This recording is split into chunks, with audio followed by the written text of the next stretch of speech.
Assalamualaikum warahmatullahi wabarakatuh. Saya Ahmad Fathul Husnaini. Di sini saya akan menjelaskan tentang pengertian, tujuan, dan materi pembelajaran. Menurut Slavin tujuan adalah perilaku spesifik yang diharapkan terjadi pada siswa di akhir pembelajaran melalui unjuk kerja. Sedangkan menurut Suharsini, tujuan pembelajaran adalah tujuan yang menggambarkan pengetahuan, kemampuan, keterampilan, dan sikap yang harus dimiliki oleh siswa sebagai akibat dari hasil pengajaran yang dinyatakan dalam bentuk tingkah laku yang dapat diamati atau diukur.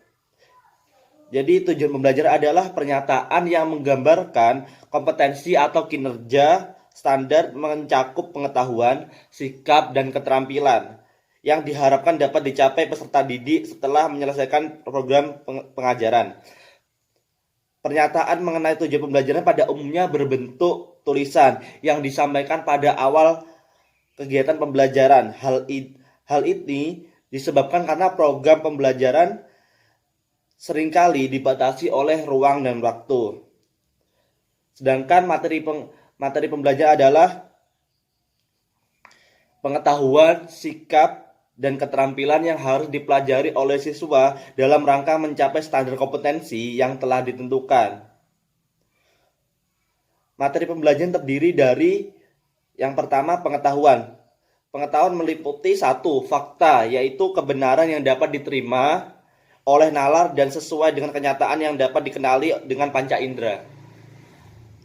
Yang kedua, konsep adalah hasil penyimpulan tentang suatu hal berdasarkan atas adanya ciri-ciri yang sama pada hal tersebut. Nah, konsep ada kalanya berkaitan dengan suatu objek atau peristiwa atau berkaitan dengan manusia. Contoh adalah bilangan prima, rasional, binatang mamalia, dan sebagainya. Yang ketiga adalah prinsip. Prinsip adalah suatu pernyataan yang menjelaskan tentang hubungan antara dua konsep atau lebih. Yang keempat adalah prosedur, yaitu pembelajaran yang berupa langkah-langkah dalam melakukan suatu kegiatan yang dilakukan secara berurutan. Jenis materi yang selanjutnya adalah keterampilan, adalah melakukan suatu jenis kegiatan tertentu. Keterampilan ini merupakan suatu bentuk pengalaman belajar yang sepatutnya dicapai atau diperoleh seseorang melalui proses belajar yang tidak ditandai oleh adanya kemampuan menampilkan bentuk-bentuk gerakan tertentu dalam suatu kegiatan.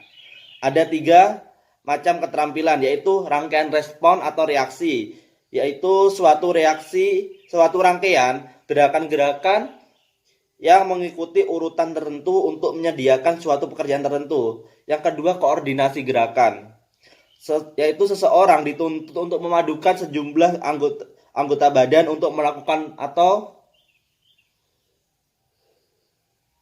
suatu pekerjaan seperti perpaduan mata, telinga, tangan, kaki, dan konsentrasi pikiran. Yang keempat adalah pola-pola respon atau reaksi, yaitu berkaitan dengan keterampilan mengorganisasi seluruh keterampilan yang dimiliki dalam reaksi rangsangan, sehingga dapat diperuntukkan suatu respon dalam mereaksi rangsangan tersebut. Macam materi pembelajaran selanjutnya adalah sikap atau nilai. Sikap atau nilai ini berkaitan dengan sikap atau minat siswa mengikuti pembelajaran yang disampaikan oleh guru. Nilai-nilai berupa apresiasi atau penghargaan terhadap sesuatu dan penyesuaian perasaan sosial. Bagi guru, materi pembelajaran harus disiapkan atau disampaikan dalam kegiatan pembelajaran. Sedangkan bagi siswa, materi pembelajaran harus dipelajari dalam rangka mencapai kompetensi yang akan dinilai dengan menggunakan instrumen penilaian yang disusun berdasarkan indikator pencapaian belajar. Materi belajar adalah salah satu komponen penting yang memegang peranan dalam membantu siswa mencapai standar kompetensi dan kompetensi dasar.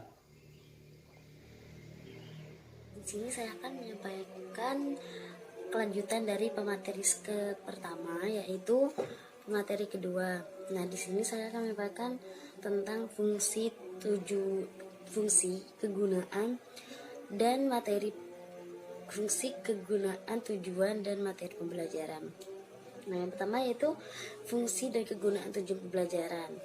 Nah, adapun fungsi dan kegunaan tujuan pembelajaran ini di makalah kami yaitu yang pertama, tujuan pembelajaran dapat digunakan sebagai pedoman dan panduan kegiatan belajar siswa. Jadi tujuannya itu untuk memandu suatu pembelajaran dalam kelas agar peserta didik lebih mudah memahami pelajaran tersebut. Nah, yang kedua yaitu untuk tujuannya pembelajaran yaitu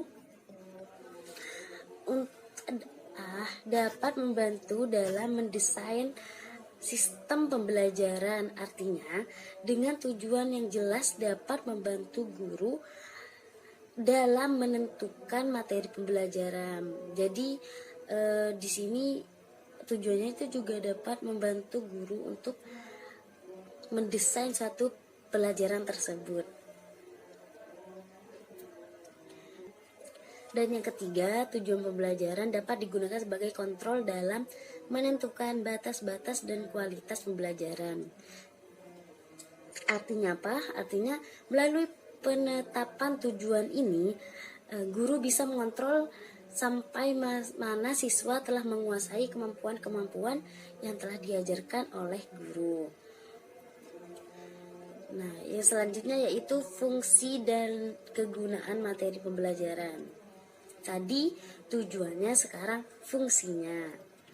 Nah, adapun di makalah kami, di makalah kelompok 8 ini fungsinya itu disebutkan ada beberapa fungsi. Nah, yang pertama sebagai pedoman bagi pendidik yang akan mengerahkan semua aktivitasnya. Nah, jadi fungsinya itu untuk seorang guru pastinya harus mempunyai pedoman dalam pembelajaran agar apa? Agar substansi, agar aktivitas tersebut ada. Jadi untuk pedoman guru untuk mendidik murid atau peserta didik. Dan yang kedua yaitu sebagai perlengkapan pembelajaran untuk mencapai tujuan pembelajaran yang sesuai dengan tuntutan kurikulum dengan mempertimbangkan kebutuhan peserta didik. Yakni materi pembelajaran ini harus sesuai dengan karakteristik dan lingkungan sosial peserta didik. Jadi kalau gak sesuai, biasanya pembelajaran itu kurang pas untuk peserta didik. Dan yang ketiga, untuk menciptakan lingkungan atau suasana belajar yang kondusif. Nah, jadi fungsinya itu untuk menciptakan suatu kelas atau suatu suasana yang kondusif, bisa diatur. Nah, yang selanjutnya itu peserta didik dapat belajar kapan saja dan di mana saja. Dan yang selanjutnya membantu potensi peserta didik untuk menjadi pelajar mandiri. Jadi fungsinya di sini materi pembelajaran ini untuk salah satunya untuk membantu peserta didik untuk belajar mandiri. Dan selanjutnya yaitu untuk alat evaluasi pencapaian atau penguasaan hasil belajar. Jadi fungsinya yang selanjutnya ini bisa untuk mencapai suatu evaluasi. Evaluasi itu apa? Kayak penilaian itu dari penguasaan hasil belajar yang dilakukan. Prinsip penyusunan tujuan pembelajaran. Penyusunan tujuan pembelajaran hendaknya memperhatikan prinsip-prinsip perumusan tujuan pembelajaran. Karena perumusan tujuan pembelajaran merupakan arah yang harus dicapai oleh siswa. Dengan kata lain, tujuan pembelajaran berhubungan dengan perubahan tingkah laku yang harus dimiliki oleh siswa setelah mengikuti kegiatan pembelajaran. Dengan tujuan pembelajaran, baik guru maupun siswa diharapkan memiliki kejelasan apa yang harus dilakukan untuk mewujudkan pencapaian tujuan pembelajaran. Materi apa yang harus dipersiapkan dan bagaimana cara menyampaikannya. Menurut Vina Sanjaya, bahwa perumusan tujuan pembelajaran harus memiliki ketentuan sebagai berikut. Yang pertama adalah berorientasi kepada siswa. Artinya, rumusan tujuan pembelajaran harus selalu berpatokan pada perilaku siswa dan bukan pada perilaku guru. Dengan demikian, para pengembang RPP tidak bertanya apa yang harus dilakukan dan kemampuan apa yang harus dimiliki oleh guru, akan tetapi bertanya bahwa apa yang harus dilakukan dan kemampuan apa yang harus dimiliki oleh siswa setelah kegiatan pembelajaran berakhir. Oleh sebab itu, rumusan tujuan pembelajaran harus dimulai dengan kata diharapkan siswa atau peserta didik mampu. Yang kedua adalah operasional. Artinya tujuan pembelajaran harus dirumuskan secara spesifik dan operasional sehingga mudah untuk mengukur tingkat keberhasilan. Tugas pengembang RPP yaitu menjabarkan tujuan yang masih bersifat umum yang dapat kita ambil dari kompetensi dasar.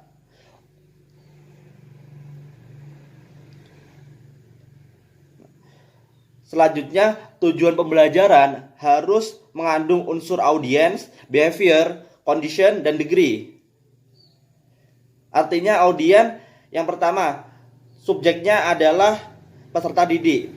Yang kedua adalah behavior, yaitu kata kerja yang mendeskripsikan kemampuan audiens setelah pembelajaran. Kata kerja ini merupakan jantung dari rumusan tujuan pembelajaran dan harus terukur. Condition merupakan situasi pada saat tujuan tersebut diselesaikan. Dan terakhir, degree merupakan standar yang harus dicapai oleh audiens sehingga dapat dinyatakan telah mencapai tujuan.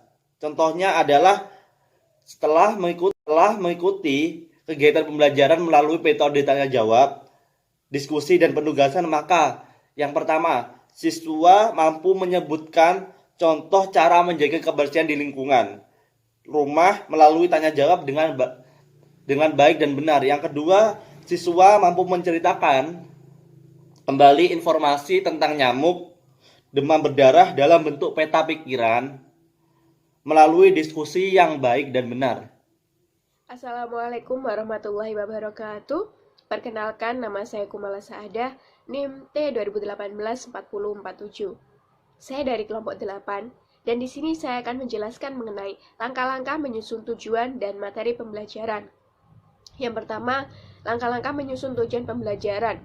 Jadi, untuk memudahkan kita dalam membuat tujuan pembelajaran, kita dapat menggunakan A, B, C, D itu sebagai acuan. Nah, apa sih A, B, C, D itu? Jadi yang pertama A, A-nya itu audience. Berarti di sini menunjukkan kepada siapa tujuan pembelajaran tersebut ditujukan. Misalnya, siswa kelas 5. Jadi harus jelas kepada siapanya itu. Lalu B, B itu behavior, maksudnya inti dari tujuan pembelajaran itu dapat menggambarkan kemampuan yang harus dimiliki siswa setelah mengikuti pembelajaran.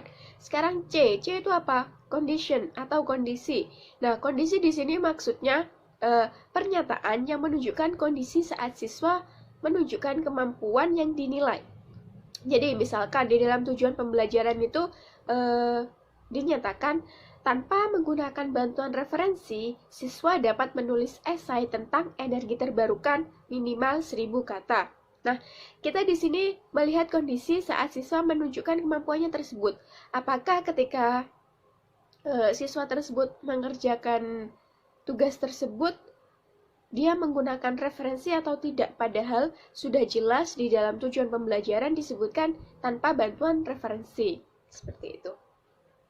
Lalu yang keempat, D. Apa sih D itu? Degree. Apa maksudnya? Degree di sini maksudnya adalah pernyataan yang menunjukkan standar atau kriteria dari behavior yang akan dinilai. Jadi, dari pengetahuan baru itu terdapat keterampilan yang harus dikuasai. Jadi, selain itu, perlu diperhatikan bahwa tujuan pembelajaran itu sangat erat kaitannya dengan penilaian hasil belajar. Nah, hasil belajar itu secara umum terdiri dari ranah kognitif, afektif, dan psikomotor. Apabila seorang guru menginginkan untuk mengetahui hasil belajar pada 3 domain tersebut, maka guru perlu mencantumkan tujuan pembelajaran untuk ketiga domain tersebut. Selanjutnya, langkah-langkah menyusun materi pembelajaran. Adapun langkah-langkahnya yang pertama yaitu identifikasi standar kompetensi dan kompetensi dasar. Jadi di sini kita harus mengelompokkan terlebih dahulu apakah standar kompetensi dan kompetensi dasar yang harus dikuasai peserta didik itu tergolong dalam ranah kognitif, psikomotor, atau afektif. Nah, kalau konsep dari ranah kognitif itu konsep kompetensi yang mencakup aspek pengetahuan, pemahaman, aplikasi, analisis, sintesis, dan penilaian. Nah, kalau konsep psikomotor itu ranah kompetensinya mencakup kegiatan atau aktivitas, gerak awal, semi rutin, dan rutin. Sedangkan kalau konsep ranah afektif itu ranah yang mencakup konsep pemberian respon, apresiasi, penilaian, internalisasi, dan hubungan interpersonal. Selanjutnya langkah yang kedua yaitu identifikasi jenis-jenis materi pembelajaran. Jadi, seorang pendidik itu dituntut untuk dapat menjabarkan materi ajar yang akan diajarkan di dalam kelas. Dengan apa? Dengan melakukan identifikasi secara tepat, agar sesuai dengan kompetensi pencapaian yang telah ditentukan. Nah, dengan menggunakan materi ajar yang tepat dan sesuai dengan indikator pencapaian kompetensi, maka pendidik itu dapat mengaplikasikan materi ajar sesuai dengan menggunakan metode ajar, pendekatan, dan strategi yang sesuai ketika melaksanakan proses kegiatan belajar mengajar di dalam kelas. Langkah yang ketiga yaitu menentukan jenis materi yang sesuai dengan standar kompetensi dan kompetensi dasar. Nah, ada cara yang sangat praktis yang dapat digunakan sebagai acuan dalam menentukan jenis materi pembelajaran. Gimana caranya? Nah, dengan cara membuat pertanyaan-pertanyaan yang berkaitan dengan kompetensi dasar yang ditentukan dalam kerangka kurikulum. Nah, dengan mengacu pada pertanyaan-pertanyaan yang berkaitan dengan kompetensi dasar tersebut, nah, pendidik dapat menyimpulkan sendiri jenis materi yang akan digunakan dalam proses pembelajaran di kelas. Dan langkah yang terakhir yaitu memilih sumber ajar. Nah, pendidik dapat menentukan sumber materi ajar dengan menggunakan berbagai referensi yang ada selama sesuai dengan konsep materi ajar yang telah dijabarkan. Nah, biasanya sumber belajar yang umum digunakan oleh pendidik itu buku pelajaran, majalah, jurnal, koran, internet, media audiovisual, dan sebagainya. Tetapi tidak menutup kemungkinan ada sebagian dari pendidik itu yang membuat sendiri materi ajarnya, akan tetapi hal ini masih sangat jarang dilakukan. Cukup sekian penjelasan dari saya. Apabila ada kesalahan saya mohon maaf. Wassalamualaikum warahmatullahi wabarakatuh.